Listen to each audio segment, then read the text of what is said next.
जय हिंद, वंदे मातरम। दोस्तों, आज की वीडियो क्लास 12 बोर्ड एग्जाम से तैयारी करने वाले हर एक स्टूडेंट के लिए काफी ज्यादा महत्वपूर्ण होने वाला है, क्योंकि दोस्तों आज की वीडियो में हम क्लास 12 का ज्योग्राफी का चैप्टर 4 मानव बस्ती, इस चैप्टर के जितने भी इंपॉर्टेंट क्वेश्चन आंसर हैं जो कि आज की वीडियो में करेंगे। तो दोस्तों, वीडियो स्टार्ट करने से पहले आपसे मेरे ही रिक्वेस्ट है कि यदि आप भी क्लास 12 का फाइनल बोर्ड एग्जाम में अच्छे नंबर लाना चाहते हैं तो आप इस वीडियो को शुरू से लेकर लास्ट तक जरूर देखिएगा और हर एक क्वेश्चन को अच्छी तरीके से याद कर लीजिएगा। ठीक है दोस्तों, यहाँ जो ये जो क्वेश्चन बताया जा रहा है, ये सभी क्वेश्चन जो है वो इस चैप्टर के मानव बस्ती जो है वो 2012 से लेकर 2020 तक 22 तक जितने भी क्वेश्चन पूछे गए इस चैप्टर से, उन्हीं सभी क्वेश्चन को इस वीडियो में कराया गया है। ठीक है, तो आप लोग को वीडियो को ध्यानपूर्वक देखना है और हर एक क्वेश्चन को अच्छी तरीके से याद कर लेना है। ठीक है, तो चलिए बिना टाइम वेस्ट किए आज के सुपर फास्ट वीडियो को स्टार्ट करते हैं।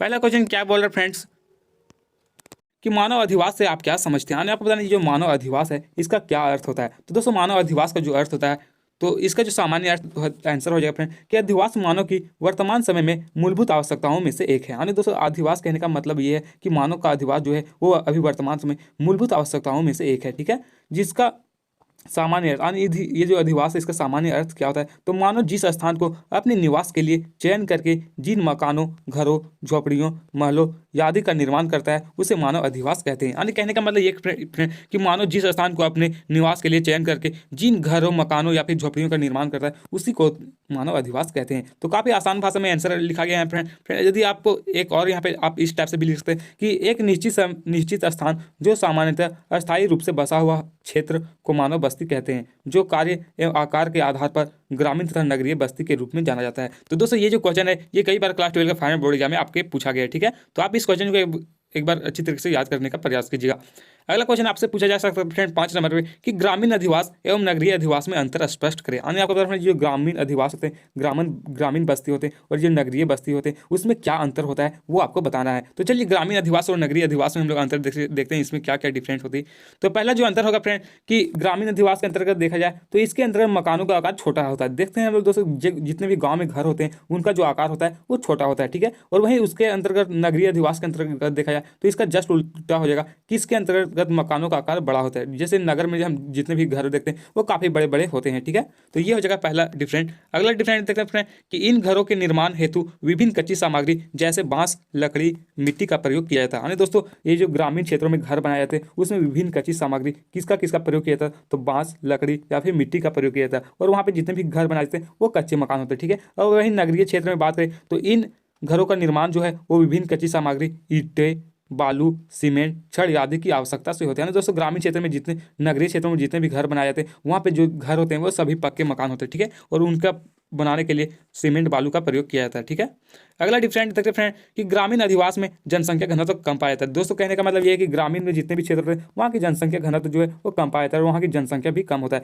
वहीं इसकी अपेक्षा अगर नगर की बात करें तो नगरीय अधिवास में जो फ्रेंड वो जनसंख्या घनत्व अधिक पाया जाता है। ठीक है, तो ये रहा तीसरा डिफरेंट। अगला डिफरेंट क्या है फ्रेंड कि इन लोगों का जीवन यापन का मुख्य आधार कृषि एवं पशुपालन होता है। ना दोस्तों, ग्रामीण क्षेत्रों में जितने भी लोग निवास करते हैं उनका जीवन यापन का मुख्य आधार क्या होता है। कृषि, पशुपालन, यही तो उनका मुख्य आधार होता है। और यदि नगरीय की बात करें तो नगर में जितने भी लोग होते हैं फ्रेंड उनका जीवन यापन का जो मुख्य आधार होता है वो द्वितीयक और तृतीय क्रियाकलाप, यानी द्वितीय क्रियाकलाप दोस्तों विनिर्माण उद्योग और तृतीय क्रियाकलाप यानी सेवा क्षेत्र के अंतर्गत लगे रहते हैं। ठीक है, अगला अगला फर्क क्या है फ्रेंड कि ग्रामीण अधिवास में सामाजिक संबंध घनिष्ठ पाया जाता है। दोस्तों, ग्रामीण अधिवास में के अंतर्गत हम लोग देखते हैं कि जितने भी भाई लोग होते हैं सभी लोग समाज में एकदम अच्छी तरीके से रहते हैं, उनका जो संबंध है वो काफ़ी ज़्यादा घनिष्ठ पाया जाता है। ठीक है, और वहीं नगरीय में बात करें तो नगरीय में जो जितने भी लोग होते हैं उनका दोस्तों किसी से कोई मतलब नहीं होता, सिर्फ अपने अपने काम से मतलब रखते हैं। तो यहाँ पर लिखा गया कि ग्रामीण अधिवास में सामाजिक संबंध में असमानता का, भाईचारा का भावना अभाव पाया जाता है। दोस्तों, ग्रामीण में संबंध घनिष्ठ पाया जाता है और नगरीय में अभाव देखा जाता है। ठीक है, अगला डिफरेंट क्या बोल रहे हैं कि ग्रामीण अधिवास का निर्माण नगर नियोजन के द्वारा किया जाता है, नगर नियोजन के द्वारा नहीं किया जाता है। दोस्तों, ये जो ग्रामीण अधिवास का जो निर्माण है वो किसी भी नगर पालिका या फिर नगर नियोजक के द्वारा नहीं किया जाता। वहीं हम लोग नगरीय की बात करें तो नगरीय अधिवास का जो निर्माण है वो नगर नियोजक के द्वारा किया जाता है। ठीक है, अगला पॉइंट हम लोग देख सकते हैं कि इसमें भारत की कुल जनसंख्या का 68.8% आबादी गांवों में निवास करती है। ना दोस्तों, कहने का मतलब ये कि भारत के कुल ग्रामीण क्षेत्रों में देखा जाए तो 68.8% जो आबादी फ्रेंड वो सिर्फ गांवों में निवास करती है। वहीं नगरीय की बात करें तो नगरीय में जो फ्रेंड वो भारत की कुल जनसंख्या का 31.2% आबादी जो है वो नगरों में निवास करती है। ठीक है, तो ये था प्यारा सा सुंदर सा आंसर फ्रेंड कि ग्रामीण जनसंख्या, ग्रामीण अधिवास और नगरीय अधिवास में अंतर। दोस्तों, ये क्वेश्चन काफी बार आपके क्लास 12 बोर्ड एग्जाम में 5 नंबर में पूछा गया और इस बार पूछे जाने की संभावना, तो प्लीज आप इन सभी क्वेश्चन को अच्छी तरीके से पढ़ लीजिएगा। ठीक है, अगला हम लोग क्वेश्चन देखते हैं फ्रेंड, जो कि आपके बोर्ड एग्जाम में कई बार पूछा गया कि गुच्छित बस्ती से आप क्या समझते हैं। दोस्तों बस्ती के कई प्रकार होते हैं, उसमें से ही ये गुच्छित बस्ती पूछेगा या फिर संकुचित या फिर केंद्रित बस्ती किसे कहते हैं, ये दोनों एक ही फ्रेंड। तो गुच्छित बस्ती कहने का मतलब ये फ्रेंड कि बस्ती का वैसा प्रकार जिसके अंतर्गत घर या मकान नजदीक में बने होता है। दोस्तों बस्ती का वैसा प्रकार जहाँ पे घर और जो मकान है वो काफी नजदीक में बने होते हैं, ठीक है, एवं एक घर का दीवार जो है वो दूसरे घर से सटा हुआ प्रतीत होता है, तो उसे क्या कहते हैं दोस्तों, गुच्छित बस्ती। यानी कहने का मतलब ये कि बस्ती का वैसा प्रकार जहाँ पे जो घर है वो काफी नजदीक नजदीक में बने होते हैं तथा एक घर का दीवार जो है वो दूसरे घर से सटा हुआ प्रतीत होता है, उसे गुच्छित बस्ती कहते हैं, ठीक है। अगला आपसे क्वेश्चन पूछा जा सकता है कि एकांकी या प्रकीर्ण बस्ती किससे कहते हैं। दोस्तों एकांकी बस्ती कहने का मतलब ये है कि बस्ती का वैसा प्रकार जिसके अंतर्गत घर दूर दूर पर बने होते हैं। दोस्तों बस्ती एकांकी बस्ती में जो है वो घर जो है वो काफ़ी दूर दूर में बने होते हैं एवं एक घर का जो दीवार है वो दूसरे घर से सटा हुआ प्रतीत नहीं होता है। तो दोस्तों ये जो है ये एकांकी बस्ती का डिफिनेशन है, ठीक है। इसमें जो घर है वो दूर दूर में बने होते हैं तथा इनका जो दीवार है वो एक घर से सटा हुआ प्रतीत नहीं होता है। अगला क्वेश्चन देखते हैं फ्रेंड कि अर्धगुच्छित बस्ती से आप क्या समझते हैं। आपसे क्वेश्चन में पूछा जा सकता है कि जो अर्धगुच्छित बस्ती है इससे आप क्या समझते हैं। दोस्तों अर्धगुच्छित बस्ती कहने का मतलब यह है कि बस्ती का वैसा प्रकार जब न तो घर या मकान काफी नजदीक में बने होते हैं और न ही काफी दूर में बने होते हैं, उसे अर्धगुच्छित बस्ती कहते हैं। यानी कहने का मतलब ये फ्रेंड कि बस्ती का वैसा प्रकार जिसमें जो घर है वो ना ही ज्यादा दूर में और ना ही ज्यादा नजदीक में बने होते हैं, उसे क्या कहा जाता है, तो उसे अर्धगुच्छित बस्ती कहा जाता है, ठीक है। अगला क्वेश्चन 6 में दिया है कि पल्ली बस्ती से आप क्या समझते हैं। यानी कहने का मतलब ये जो पल्ली बस्ती है इससे आप क्या समझते हैं। तो दोस्तों पल्ली बस्ती कहने का मतलब ये है कि बस्ती का वैसा प्रकार जब घर या मकान का निर्माण किसी नदी या पहाड़ के किनारे एक पगडंडी के सहारे बसाया जाता है तो उसे पल्ली बस्ती कहते हैं। कहने का मतलब ये है कि बस्ती का वैसा प्रकार जहाँ पे जो किसी भी घर या मकान का निर्माण है जो एक पहाड़ या फिर नदी के किनारे जब किया जाता है तो उसी को ही पल्ली बस्ती कहा जाता है, ठीक है। तो ये था प्यारा सा सुंदर सा आंसर दोस्तों।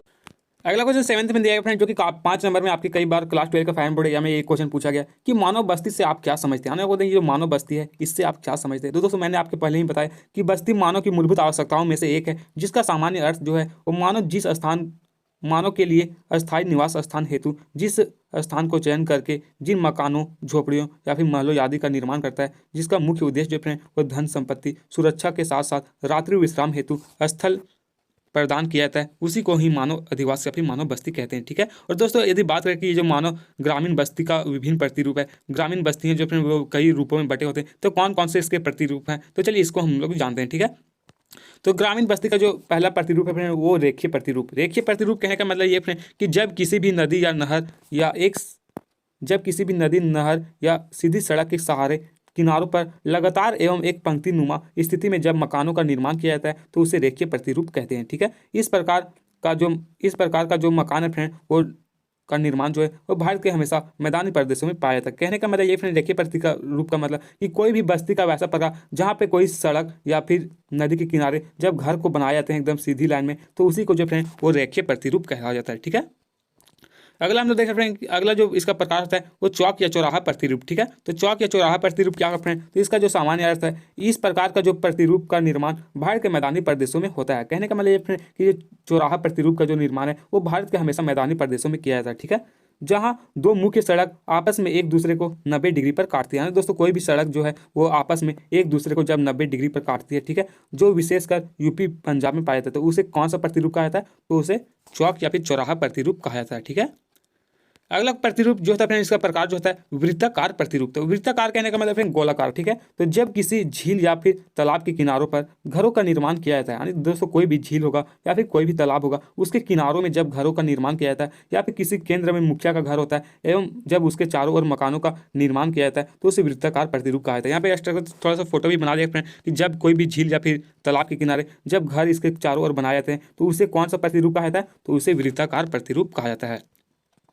अगला प्रतिरूप जो है वो तारक या फिर त्रिज्याकार प्रतिरूप। तो जब किसी भी गांव के विभिन्न सड़क मार्ग जो एक विशेष केंद्र में आकर जब मिलते हैं एवं उन सभी मार्गों के सहारे जब मकानों का निर्माण किया जाता है तो उसे तारक प्रतिरूप कहते हैं, ठीक है। कहने का मतलब ये कि जब कोई भी गांव या फिर कोई भी शहर का जो बहुत सारी सड़क जो है वो एक स्थान किसी स्थान पर आकर मिलती है तो उसे कौन सा प्रतिरूप कहा जाता है, तो तारक प्रतिरूप। अगला जो प्रतिरूप फ्रेंड्स होता है वो सीढ़ीदार प्रतिरूप। सीढ़ीदार कहने का सीढ़ी नुमा, ठीक है।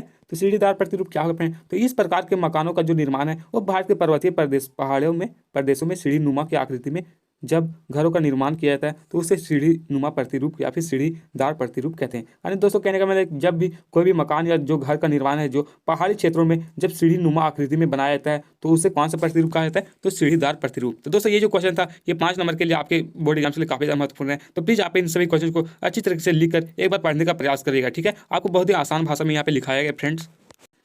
अगला क्वेश्चन दिया फ्रेंड कि कस्बा किसे कहते हैं। दोस्तों ये जो क्वेश्चन है 3 नंबर में आपके कई बार क्लास 12 का फाइनल बोर्ड एग्जाम में क्वेश्चन पूछा गया कि जो कस्बा है इससे आप क्या समझते हैं या फिर कस्बा किसे कहते हैं। तो दोस्तों जब किसी भी गांव या गांव का क्षेत्रीय विकास जो है वो आसपास के गांवों से अधिक होने लगता है तो उसे कस्बा कहते हैं। कहने का मतलब ये फ्रेंड कि जब भी कोई भी गांव का जो क्षेत्रीय विकास है वो किसी भी आसपास के गांवों से अधिक होने लगता है तो उसे क्या कहा जाता है, तो उसे कस्बा कहा जाता है, ठीक है। कस्बा वह क्षेत्र होता है जो न तो पूरी तरह से ग्रामीण और न ही पूरी तरह से शहर के रूप में होता है। कस्बा कहने का मतलब ये न ही पूरी तरह से शहर होगा और न ही पूरी तरह से ग्रामीण होगा तो उसे क्या कहा जाएगा, कस्बा, ठीक है। इन कस्बा में दोस्तों इन कस्बा में जो जनसंख्या है वो कम से कम 5,000 से जनसंख्या अधिक होनी चाहिए। कस्बा कहने का मतलब ये यहाँ की जो जनसंख्या वो 5,000 से अधिक होती है एवं कस्बे में आधुनिक परिवहन एवं संचार सेवाओं का भी विकास होता है, ठीक है। तो दोस्तों कस्बा में जो है वो आधुनिक सेवाओं एवं परिवहन का संचार की व्यवस्था अच्छी होती है तो उसे क्या कहा जाता है, तो उसे कस्बा कहा जाता है। अगला क्वेश्चन आपसे पूछा जा सकता है कि नगर या फिर शहर से आप क्या समझते हैं। कहने मतलब नगर या फिर टाउन या जो शहर होता है उससे आप क्या समझते हैं। तो जब किसी भी कस्बे के आसपास प्रदेशों का विकास आधुनिक अधिक होने लगता है। दोस्तों कहने का मतलब जब कोई भी कस्बा या फिर उसके आसपास जो प्रदेश होते हैं उनका विकास जो है वो अधिक होने लगता है तो उसे नगर या फिर शहर कहते हैं। लेकिन शहर किसी भी नगर से बड़ा होता है, यानी शहर जो है वो किसी भी नगर से क्या होगा, तो बड़ा होगा। किसी भी शहर या फिर नगर की जो जनसंख्या है वो 1 लाख से अधिक तथा 10 लाख से कम होनी चाहिए। कहने का मतलब ये कि कोई भी नगर तभी कहलाएगा जिसकी जनसंख्या जो है वो 1 लाख से अधिक तथा 10 लाख से कम होना चाहिए, उसे क्या कहा जाएगा, नगर, ठीक है, नगर या फिर शहर। दोस्तों नेक्स्ट क्या बोल रहा फ्रेंड कि महानगर किसे कहते हैं। दोस्तों इस क्वेश्चन को आप लोग सब वीवीआई कर लिए कि जो महानगर है वो किसे कहा जाता है। तो दोस्तों महानगर कहने का मतलब ये कि महानगर का जो सामान्य अर्थ होता है जब किसी भी नगर या शहर के आसपास किसी प्रदेश का विकास आधुनिक स्तर से काफ़ी अधिक होने या दिखने लगे तो उसे महानगर कहते हैं। महानगर की विशेषताएं क्या होती फ्रेंड, तो यहाँ की जो आबादी है वो 10 लाख से 50 लाख के बीच होगा। कहने का मतलब ये फ्रेंड महानगर वैसे क्षेत्रों को कहा जाता है जहाँ की जनसंख्या जो है वो 10 लाख से अधिक तथा 50 लाख से कम हो, उसे क्या कहा जाता है, तो महानगर, ठीक है। ये नगरों से काफ़ी बड़े होते हैं, ठीक है। इसकी विशेषताएं में आप लिख सकते हैं ये जो महानगर है वो नगर से काफ़ी बड़े होते हैं। महानगरों में नगरों की अपेक्षा विभिन्न आधुनिक सुविधाएं उच्च स्तर की प्रदान की जाती है, ठीक है। जैसे पटना, चंडीगढ़ या अहमदानगर, ये अहमदाबाद, पूना आदि, ये जो कैंप हैं तो ये जो सभी महानगर है, ठीक है।